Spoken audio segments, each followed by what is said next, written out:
Today's Supreme Court decision on presidential immunity, that fundamentally changed. For all practical purposes, today's decision almost certainly means that there are virtually no limits on what a president can do. Well, what a difference 2 weeks makes. Call it a blockbuster announcement, a major development, or a master chess move. But we're pleased to say President Biden has shifted his stance on the Supreme Court term limits and apparently more, according to a Washington Post story published just hours ago. Now, this is a momentum changer, and as an added bonus, should steal any thunder that might be rumbling over there in Milwaukee. Well, we have a lot to get through, so we'll run down all the important details in just a second, but let's quickly jump back 2 weeks, pre-debate debacle, and set the stage, never missing the chance to show you a presidential president. The presidency is the most powerful office in the world. It's an office that not only tests your judgment, perhaps even more importantly, it's an office that can test your character.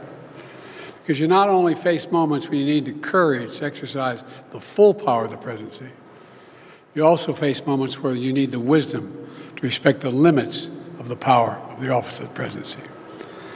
This nation was founded on the principle that there are no kings in America.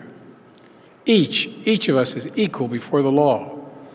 No one is above the law.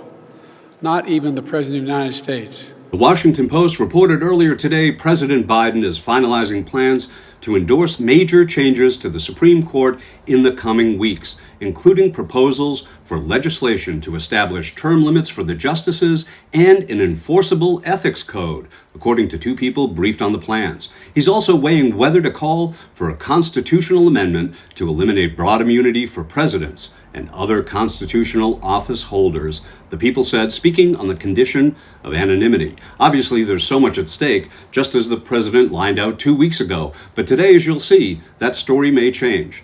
This is a fundamentally new principle, and it's a dangerous precedent, because the power of the office will no longer be constrained by the law, even including the Supreme Court of the United States. The only limits will be self-imposed by the president alone. Today's move appears to be a direct response to the Supreme Court's recent ruling in favor of former President Donald Trump. The court gave presidents and former presidents sweeping immunity for official acts, but largely left it to the lower courts to determine exactly what constitutes an official act. Today's Washington Post report continues, the announcement would mark a major shift for Biden, a former chair of the Senate Judiciary Committee who has long resisted calls to reform the High Court. The potential changes come in response to growing outrage among his supporters about recent ethics scandals surrounding Justice Clarence Thomas and decisions by the new court majority that have changed legal precedent on issues including abortion and federal regulatory powers. As we'll see today, whatever President Biden, the one with the questionable judgment, said in public 2 weeks ago, the master statesman was already busy behind the scenes. This decision today has continued the court's attack in recent years on a wide range of long-established legal principles in our nation, from gutting voting rights and civil rights, to taking away a woman's right to choose, to today's decision that undermines the rule of law of this nation. According to the Washington Post, Biden previewed the shift in a Zoom call Saturday with the Congressional Progressive Caucus. I'm going to need your help on the Supreme Court because I'm about to come out. I don't want to prematurely announce it, but I'm about to come out with a major initiative on limiting the court. I've been working with constitutional scholars for the last 3 months, and I need some help, Biden said, according to a transcript of the call obtained by the Washington Post.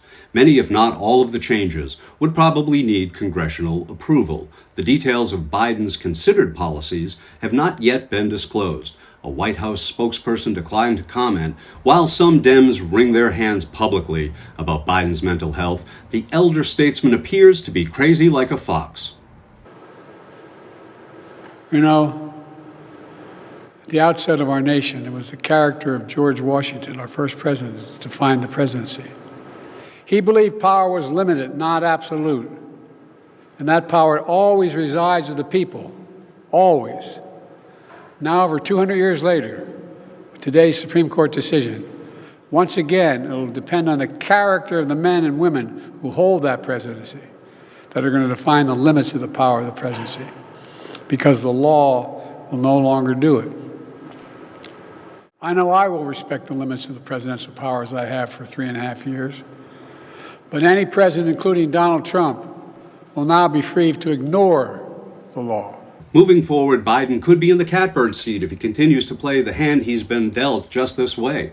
Because while the MAGAs will be whooping it up in Milwaukee, and who knows, maybe Trump will even try to trump this Biden swerve by announcing that after his close call, he's found salvation. Well, whether it's JD or JC, who were his co-pilots, I'd rather fly with this smart guy. I concur with Justice Sotomayor's dissent today. Here's what she said. She said, in every use of official power, the president is now a king above the law.